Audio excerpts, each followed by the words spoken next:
All right, Superintendent, we last heard from you yesterday afternoon at the press conference with police. Have you been able to learn any additional details since then about this incident? You know, not a lot on the investigation itself, other than just to confirm that two students, one student is enrolled and one student is not enrolled. So that's about all the information I have on that. Do you know anything more about what their intentions were or anything like that? I really don't. None of that information has been shared at this time. You know, the police is doing their investigation, and then they'll share information with us, and then we'll go through the process. Have you taken any action against the students yet at this point, or the one student? I can't disclose any of the actions that have taken at this time. Mm-hmm. Have there been any problems with either of these two before there? I can't really disclose any type of student information at this time. Okay.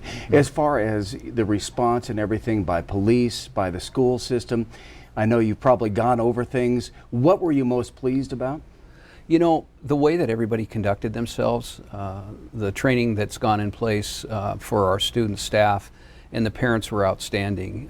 You know, just having the opportunity to have students communicate with their parents in a lockdown situations. I've been in these before. The longer they go, the more stress that develops, and it's very important that parents can contact their students and talk, so we allowed that to happen. In fact, encouraged it.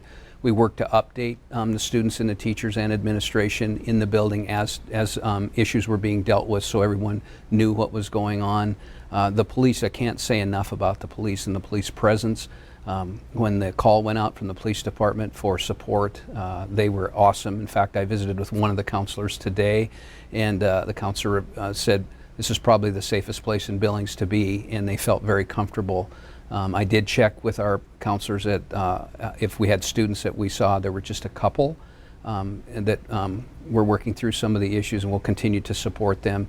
But overall, I was very pleased by the way that everybody handled themselves. It still had to be nerve-wracking for them to be looking out the windows and seeing police officers out there with rifles and not knowing who else might be out there with a gun. Absolutely. You know, these are real. This was real, and it was concerning, and it was dealt with in a very appropriate manner. And I think as we learn from this, we can't communicate enough or well enough. And one of the things that we did in the debrief with the building administration today was the closure of it. I had mentioned in my newsletter that went out to the community that I met with the building administration, was in the building, and then talked with the counseling department about closing the day out and the release of that. And so there's some things I think we can do better with that, but overall I was pleased. Yeah, I was going to ask you that, if anything jumped out right away that you would like to see done better in the event that something like this should ever happen again. Yeah, just the closure and how students can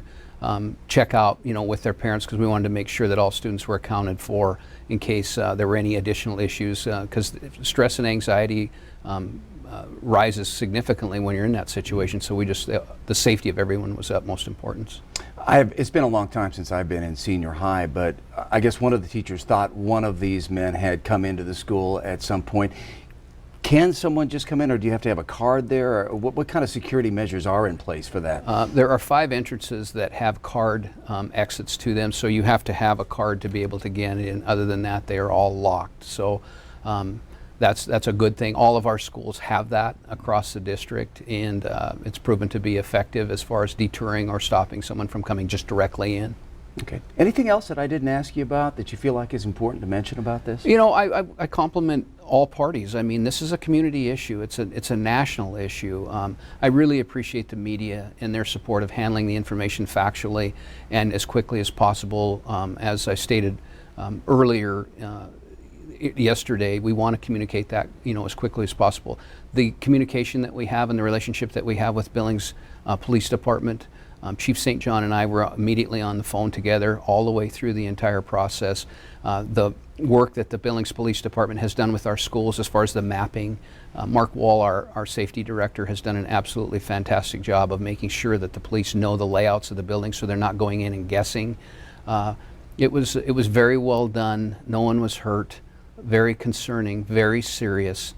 We'll take every bit of this that we have and learn, and we're also we'll share out with our neighboring districts. I was contacted by Superintendent Navasio at Lockwood and asked if we could do a debrief with surrounding administrators, and we absolutely, you know, we're all in this together. All right. Superintendent Upham, thanks for joining us. You bet. Thank Appreciate you. It. Thank you.